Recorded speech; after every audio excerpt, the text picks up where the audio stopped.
Korea ya ruguru yongeye kurasa igisasu cya misile mu Buyapani.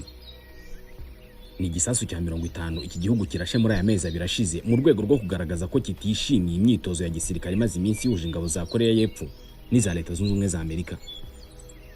Korea ya ruguru ivuga ko yari imyitozo igamije gutegura guhungabanya umutekano wayo.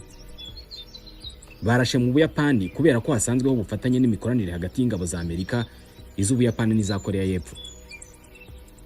Ntabwo misile yarashwe na Korea ya ruguru ari misile ibonetse yose, ni ifite ubushobozi bwo kwambukiranya imigabane. Misile longue portée cyangwa intercontinental ballistic missile ICBM niko bayita mu magambo ahinnye. Ni igisasu gifite ubushobozi bwo kuraswa kikarenga intera y'ibirometero 9,000. Iki gisasu Korea ya ruguru yarashe mu Buyapani cyaguye muri kilometero 200, ariko cyari gifite ubushobozi bwo kugwa muri kilometero 15,000, bivuze ko bashoboraga kukirasa Washington. Ibisasu bya misile longue portée cyangwa se misile zishobora kwambukiranya imigabane kiba ari igisasu gifite ubushobozi bwo gutwara ubundi bwoko bw'ibisasu nk'ibya nucléaire bimwe abantu bakunda kwita kirimbuzi. Ni ibisasu birimo ibyiswe conventional, ari byo bisasu byose bifite ubushobozi bwo gusenya no gutwika aho biguye ndetse no guturitsa ibyo biguyeho. Intwaro ziswe conventional zisa n'intwaro zumvikanyweho ku rwego mpuzamahanga. ICBM cyangwa se misile yambukiranya imigabane yishobora kuraswa itwaye ibisasu by'ubumara. Ni ibisasu biraswa ahantu bitagamije gusenya no gutwika gusa, ahubwo uburozi bubikoze bikwirakwiza aho biguye nibwo bwica abantu cyangwa se bukabamugaza bo n'ibindi binyabuzima. Ubumara bushobora kutica abantu gusa, ahubwo bukica n'izindi nyamaswa ziri hafi aho ngaho n'ibindi byose bifite ubuzima. Misile nk'izi kandi zishobora gutwara ibisasu by'uburozi. Ni ibisasu biraswa ahantu bikica abantu bitabatwitse gusa, ahubwo bikaba bitwaye nk'udukoko cyangwa se za virusi zitera indwara. Uburozi bushobora guhumanya amazi n'ibiribwa, amatungo cyangwa se igifite ubuzima cyose. Iyi misile Korea ya ruguru yarashe mu Buyapani niyo mu bwoko bw'izishobora gukora ibi ngibi. Ni igisasu kiruka ku muvuduko w'ibirometero 7 ku isegonda rimwe, bivuze ko mu munota umwe kiba kigenze kilometero 420, ari byo bigiha ubushobozi bwo kwambukiranya imigabane mu mwanya muto cyane. Misile nk'izi ngizi zigezweho zifite ubushobozi bwo gutwara ibisasu byinshi bigiye bitandukanye, buri cyose kikaba kigenewe kurasa ahantu hacyo. Izi misile wazigereranya nk'igikono gishyirwamo ibisasu, cyo umumaro wacyo kikaba ari ugutwara ibyo bisasu kikabirasa aho bashaka kandi hagiye hatandukanye. Uburusiya, Leta Zunze Ubumwe za Amerika, Ubushinwa, Ubufaransa, Ubwongereza, Ubuhindi na Korea ya ruguru nibyo bihugu bizwi ko bifite ibi bisasu. Kera ibi bisasu byahoranye ubushobozi bwo guhamya butizewe cyane, ku buryo cyaraswaga mu mujyi hagamijwe kwangiza uwo mujyi wose uko wakabaye cyangwa se igice cyawo. Uyu munsi byongerera ubushobozi bwo guhamya ku buryo bagipima ku kantu gato cyane nko mu mujyi runaka, akaba ariko barasa, akaba ariko bahamya, akaba ari nako basenya. Mu birebana no gutumbagira, ni igisasu gishobora kuzamuka mu kirere mu birometero bibarirwa mu bihumbi. Icyabashije kugera kure cyageze mu birometero 4,500. Izi ndege twirirwa tubona z'ubucuruzi izigera kure ziba zigurukira mu birometero biri hagati y'8 na 11 hejuru mu kirere. Ku bantu babayeho mu bihe by'intambara y'ubutita, byasaga naho buri wese azi icyo ICBM cyangwa se misile yambukiranya imigabane aricyo. Kuva iki gihe ntabwo intambara n'amakimbirane ashyamiranye ibihugu by'ibihangange ku isi yahwemye gutera abantu ubwoba bw'ikoreshwa ry'intwaro nk'izi ngizi zihitana ibihumbi by'abantu n'ibikorwa remezo bitagira ingano bikangirika.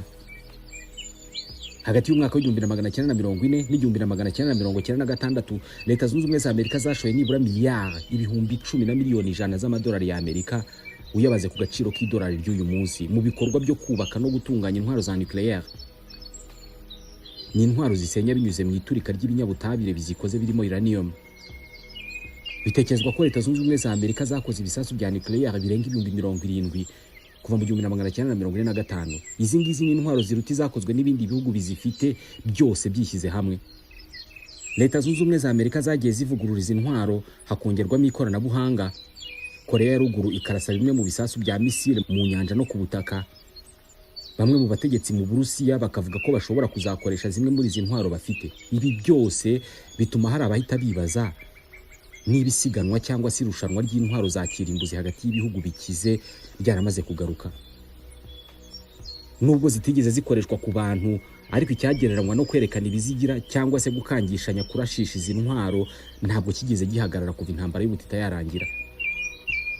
Uburusiya n'Ubushinwa batangiye kongera ubushobozi n'umubare w'izi ntwaro, by'umwihariko za missile longue portée, za zindi zishobora kwambukiranya imigabane.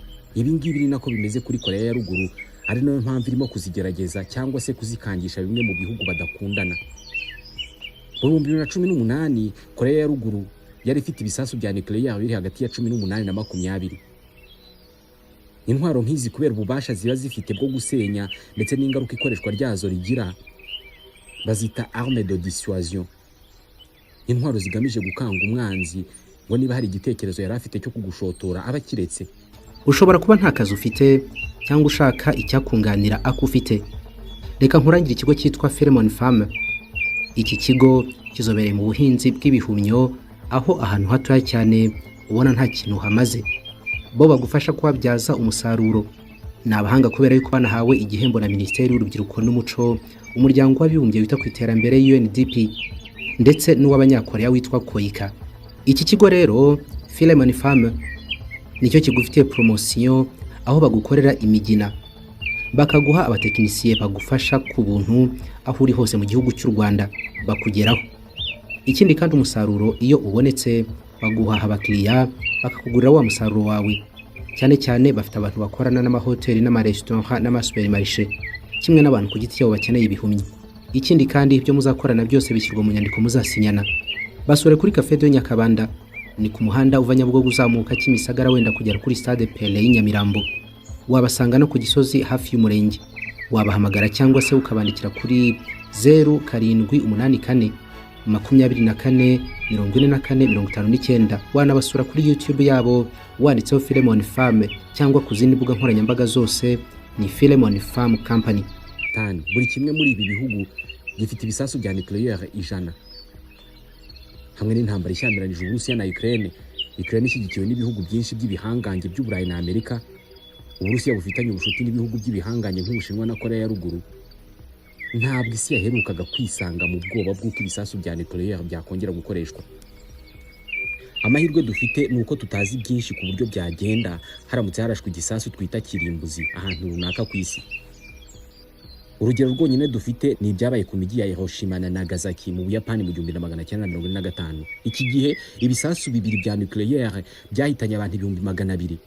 Aba ngaba ni abapfuye mu mezi 6 ya mbere nyuma y'uko ibi bisasu birashwe. Mwibuke iki gihe imijyi ntabwo yari ituwe nk'uyu munsi.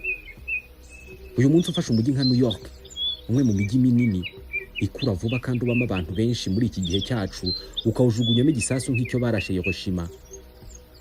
Dore icyo byatanga. Mbere na mbere kimwe mu binyabutabire biba biri muri ibi bisasu ni icyitwa trinitrotoluene, TNT. Bafata icyitwa toluene bakakivanga na acide nitrique na acide sulfurique. Iyi acide sulfurique iri muri acide zikomeye uzabona muri ubu buzima. Ishongesha icyuma kikavaho burundu ukakibura kikamera nk'ikitarabayeho. Ibi nibyo bavanga bakabikuramo TNT, ikaba kimwe mu binyabutabire biturika kurusha ibindi bintu byose uzi ku isi. Iyi ngiyi niyo bashyira muri ibi bisasu twita kirimbuzi. Mu gisasu bateye Hiroshima harimo toni 15 za TNT. Iki gisasu bakise Little Boy, agahungu gato. Ni ku itariki ya 6 y'ukwezi kwa 8 mu 1945. Ubwo indege nyinshi z'intambara z'Abanyamerika zatangiraga kuguruka hejuru y'uyu mujyi wa Hiroshima mu Buyapani. Usibye Colonel Paul Tibet, abandi basirikari bari batwaye izi ndege nabo ubwabo ntabwo bari bazi ubushobozi bw'ibisasu bari batwaye. Ku isaa 2:14 mu gitondo ku isaha y'Ubuyapani nibwo barekuye icyo gisasu, humvikana iturika rimena amatwi. Yewe nawe ntabwo turaryumva. Mu gihe kitageze ku isegonda rimwe hazamutse umuriro, umukungugu n'umwotsi biturutse hasi aho ngaho bajugunye icyo gisasu birazamuka birakura bigira metero 30 z'umurambararo, bigira ubushyuhe bwa °C 300,000. Umwuka wose abantu bashobora guhumeka wari washyushye ushobora gutwika ku buryo abantu 80,000 bapfuye ako kanya. Ibyo ngibyo bikiba. Uyu munsi byaba bibi cyane igisasu nk'iki ngiki kiramutse kisekuye ku mujyi nka New York y'uyu munsi, bitewe n'uko Ubuyapani bwo nibirwa. Bivuze ko imirasire ihumanya ibinyabuzima isorwa n'ibi bisasu ntabwo yakwiriye cyane ku butaka ahari abantu.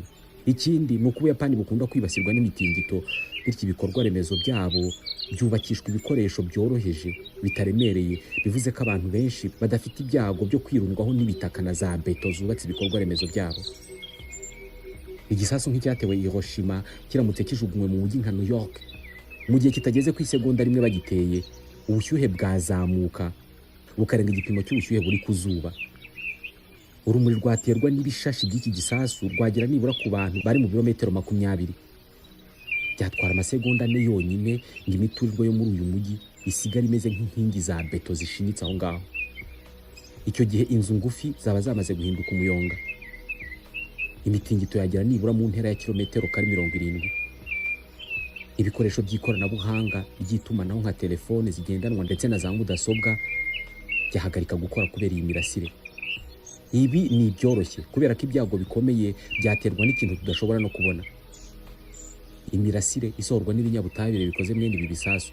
Mu masegonda ya mbere akurikira iturika ry'ibi bisasu, ingufu zisohorwa nabyo ziba ari nyinshi ku buryo bisaba amasegonda make cyane ngo zishongeshe umubiri w'umuntu uveho neza neza hasigara ubusa habe n'ivu. Muribuka ibyo acide sulfurique ikorera icyuma. Izi ngufu zishongesha umubiri ku buryo aho umuntu yari aryamye ikihasigara ni kimeze nk'igicucu cye gisigara kihishushanyije. Mu rwibutso rwa Hiroshima hagiye hari ibicucu cyangwa se ibishushanyo by'abantu bashongeshejwe n'iki gisasu kikisekura ku butaka. Ni ibimeze nka kashe y'umubiri w'umuntu. Ni ingufu zishongesha abantu ku muvuduko munini cyane ku buryo abo bantu nta n'ububabare bashobora kumva. Ibibazo bikomeye ntabwo ari biba ku bantu bari aho igisasu cyaguye, ahubwo bari mu ntera y'ibirometero nka 6 uvuye aho cyaguye. Imirasire y'uburozi yica nabi buri kinyabuzima kiri hafi aho ngaho. Hari imirasire ishobora kwangiza uruhu umuntu akamera nk'uwarwaye ibibembe cyangwa se uwahiye, cyangwa se uruhu rukajya rushonga yumva. Nyuma y'isaha imwe iyi mirasire ishobora kuba imaze gukwira ahantu hangana na kilometero kare 50. Abantu basabwa kwimuka aho hantu mu gihe cy'imyaka myinshi kubera ko uburozi buguma muri icyo kirere. Igisasu nk'ikiba kirashe mu mujyi nka New York, abantu bapfa ako kanya ntabwo bajya munsi y'ibihumbi 250, mu gihe abandi 300 bapfa mu byumweru byakurikiraho. Amahirwe hari nuko ibyo mu Buyapani byabaye mu myaka hafi 80 ishize. Uyu munsi abantu bashobora kuba bafite ubumenyi buhagije bwo kugabanya ingaruka. Ibi ni bike cyane mu ngaruka zishobora guterwa n'ibisasu by'ubu bwoko. Hari nayo mpamvu abayobora isi bumva vuba kandi bagatekereza cyane ku ijambo iryo ari ryo ryose risohotse mu kanwa k'umutegetsi uvuze ku bisasu bya kirimbuzi. Niyo mpamvu iraswa ry'ibisasu bikomeye nubwo byaba byarashwe mu mazi cyangwa se ahandi hatari abantu, ni igikorwa cyiza mu nkuru nyamukuru mu binyamakuru byose by'isi.